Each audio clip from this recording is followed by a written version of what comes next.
everybody, this is the Fat Philosopher here, bringing you another video. Today what we're going to talk about is the Fender Mustang guitar. And specifically we're going to be talking about the disadvantages of owning a Fender Mustang. Now just to get this clear, what are we exactly talking about here? The guitar I have here is a left-handed, made in Japan, 69 reissue Fender Mustang. Okay, so this is not one of those more modern ones. It's basically just a Strat type setup in a Mustang body. No, this is an actual Mustang, a traditional Mustang setup. So I got this guitar this last year. Got it used.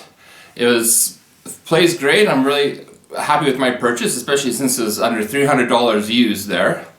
Being a Gen Xer from the 90s is like, Kurt Cobain's guitar, so it's got a little sentimental value. Okay. Now I've mentioned before the advantages of having a Mustang. Like I said, you got the little unique shape. It's not quite a strap. It's got a little thing going, so you'd be a little bit unique. It's got a shorter neck, 24 inches in total, so it's even shorter than a Les Paul, which means you have heavier strings on and do a lot of bends very easily on all the strings are super bendy, right? Okay. And of course, being made of basswood, it's an incredibly light guitar, which you could carry, all night at your gig and have no problems. That being said, there's a couple things that are kind of unique on this guitar, not just the body shape, that could be, from some eyes, be kind of a disadvantage. Okay. Let's take a look at the first disadvantage. So first of all, let's take a look at the neck here. As you can see, there is no truss rod adjustment at the top. The truss rod adjustment is at the very base here, and if you take a look, you can't even see it. You basically have to take the neck off to adjust the truss rod on this. Okay, this is a bolt-on neck, so you have to take the neck off, adjust it, then bolt it back on.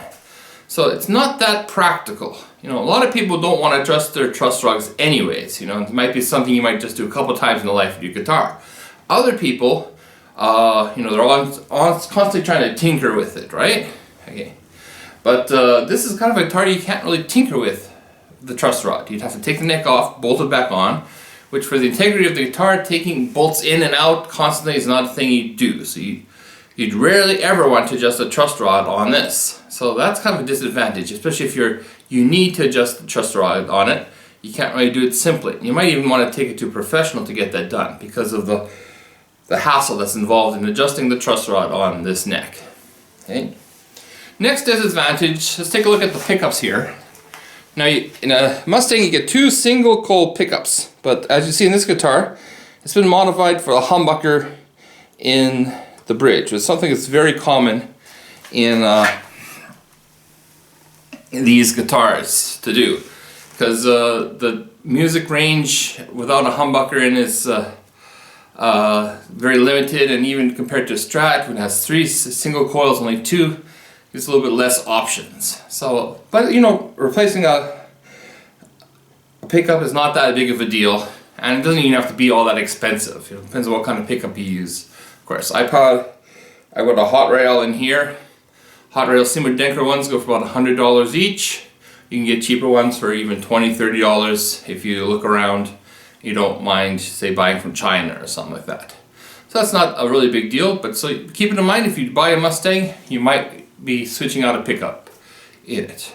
The stock pickups I didn't think were so bad, and these days, in the days of modeling amps, the big difference between single coils and humbuckers is not as much as it used to be. You can get the amp to basically do whatever sound you want it to do these days if it's a modeling amp, right? But if you're more traditionalist, you can be playing it through a tube amp. You might find a little limited by that. Next thing you might find as disadvantages is their unique switching mechanism, right? And the Mustangs have this top pickup, neck pickup, and the bridge pickup, those slide things. Now I don't mind these, but compared to it's a little bit more complicated than say a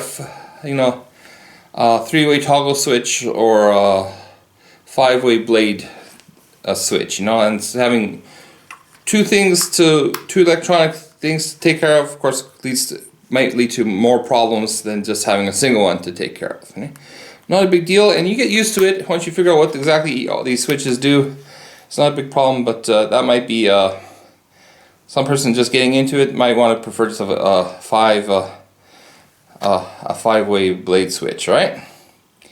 Now, the next thing on it I might mention here is the bridge. Like, as you know, it's a very unique bridge. First of all, let's take a look at the actual bridge. Now, if you want to, each saddle, it can't be adjusted separately for height.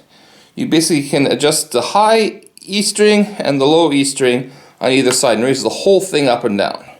So if you want to adjust the string height of an individual string, it's very difficult. It's basically all or nothing. Okay, but I first find that I actually kind of like that because it's a lot less to think about. If we had like an individual one here, like you have to keep tinkering at it over and over again, and it's just not as enjoyable. Now, the next thing, of course, that's has to do with the actual tremolo system. As you know, the Mustang has a very unique tremolo system. It's basically a floating tremolo system that's above the guitar. Most tremolo systems go into the guitar. They dig out a cavity, and they have springs in the back. And but this, of course, has nothing in the back. It's all just one piece of wood, which might be good for if you're into tone wood and you think that having one solid piece of wood might give you better sustain. Okay? And it looks kind of cool, I think, having this whole big silver like cigar on the top of the guitar here. And it allows you if you lose a tremolo arm, it gives you quite a big range of motion. You can go down, forward of course, but you can also pull it up sharp, right? Kind of works like a Floyd Rose almost there. Often the Strats, regular Strat, you can go down, but you can't really pull up on it, right? This one you can.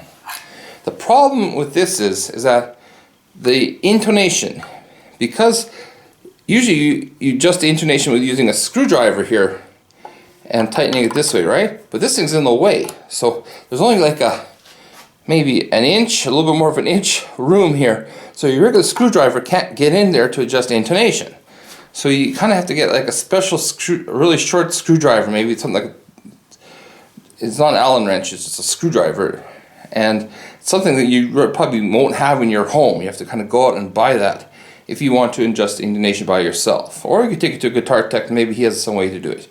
But it is a little bit of a hassle. It's not, usually intonation is something you could do easily by yourself. Just, you can screwdriver on the back, but you can't.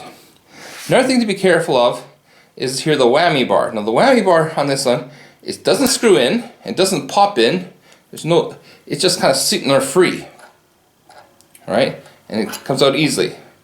And of course, if you're just standing there gigging, it's no problem, but if you're doing somersaults or something on stage, this is going to come flying out. I'm not sure why that is exactly. Maybe there's some way, but it looks all smooth to me. I don't know if there's anywhere to actually lock it down. So that's a little bit an unusual type of setup there. So that basically sums up the little problems I think you might find in a Fender Mustang. First, the big one is you can't really adjust the chest log by yourself. And again, the second one here, you can't really adjust the individual strings height. You have to do all or nothing type of thing, right? And last thing, the intonation. A regular screwdriver can't adjust the intonation because the unique tremolo system on a regular Fender Mustang. Other than that, it's a very good guitar. I think it can cover a wide variety of music. It might not be something to play Opeth or other type of digit music on it, but the neck's really thin, frets are smooth, and you could do a lot. I've been enjoying it very much myself. If I was buying new, would I choose a Mustang? It's iffy to say. If I knew about I might choose something that actually easier truss rod, something I can adjust the intonation a little bit easier myself. But if that's something you don't mind taking to a tech to do it, by all means, get a Mustang. Really cool. And what can I say? It's really grunge. Anyways, that's my little talk about the Mustang today. Hope you enjoyed it and have a good week. Salut!